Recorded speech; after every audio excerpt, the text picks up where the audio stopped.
Ciao a tutti. Ma per quale motivo il narcisista tende a scrivere e a parlare al telefono anziché affrontarti di persona? Probabilmente per una sua comodità e per mantenere un certo controllo su di te. Ma scopriamo nel dettaglio quali sono le vere ragioni di tale comportamento anomalo.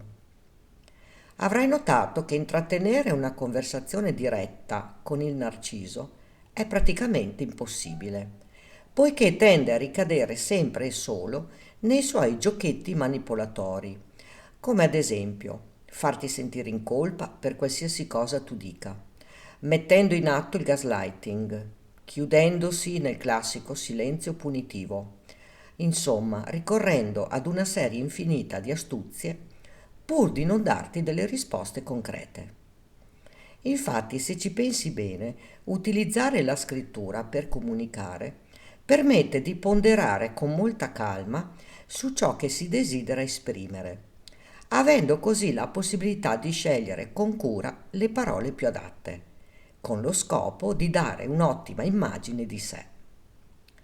Il narcisista non ha la minima capacità di argomentare o semplicemente manifestare le proprie opinioni, per il fatto che non ne ha la maturità e perché è eccessivamente centrato a non far cadere la sua maschera. Inoltre, mediante i messaggi scritti, ha il massimo potere decisionale sulla tempistica, perciò stabilisce lui quando e se rispondere. La stessa cosa vale nel preferire a parlare al telefono, poiché anche in questo caso il narciso si nasconde dietro ad un dispositivo e quindi tu non hai modo né di vedere dove si trova, né di capire se è solo o in compagnia di qualche altra donna. E non è nemmeno possibile leggere il linguaggio del suo corpo. D'altra parte, dialogare con un soggetto con tale disturbo di matrice narcisistica è impensabile, poiché è come parlare con un muro sul quale tutto rimbalza. Ti sarà capitato di intraprendere una conversazione con il narcisista ed entrare in una sorta di confusione mentale e arrivare al punto di metterti in discussione per non riuscire a comunicare con lui. Del resto il narciso non desidera parlare di persona poiché fugge sempre dalle sue responsabilità. Non è nel suo obiettivo di vita risolvere i problemi, anzi, solitamente è proprio lui a causarli. Il narcisista è soltanto in grado di mentire, di proferire parole senza un senso reale, di offendere, di farti passare per una povera pazza, per poi negare il tutto con l'intento di tenerti in pugno e portandoti così ad un'alterazione dello stato psichico e dello stato di coscienza.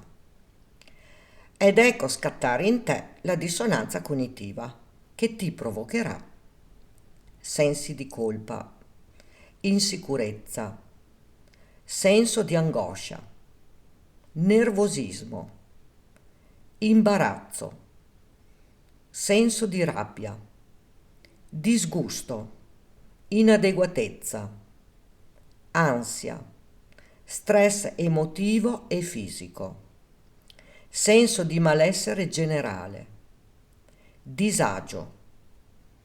Per uscire da tale relazione è vitale iniziare un percorso di guarigione narcisistica, andando a lavorare sulla tua consapevolezza e sulla tua autostima, che sarà quella che ti darà modo di cambiare i tuoi standard di vita.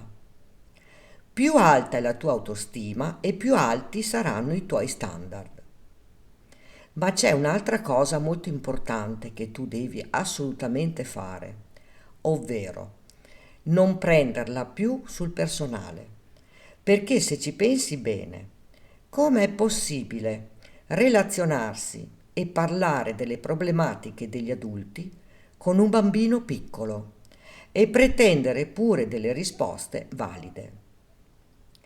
Tu hai bisogno di ritrovare te stessa ed iniziare ad amarti, ma amarti veramente, al punto da non permettere più a nessuno di farti del male, né moralmente né fisicamente.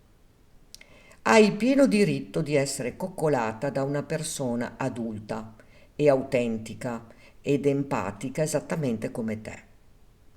Non aver paura di rimanere sola, perché non lo sei e non lo sei mai stata. E lo sai perché? Perché sei sempre stata in compagnia di te stessa e non te ne eri mai accorta. Tu sei la persona più importante della tua vita. Non dimenticarlo mai. Non dimenticare che la tua empatia è la tua forza. Anche il tuo narcisista preferisce scrivere e parlare al telefono? Racconta qui sotto nei commenti. Ricordati di iscriverti al canale e di attivare la campanella, così potrai ricevere le notifiche dei nuovi video. Grazie per avermi seguita.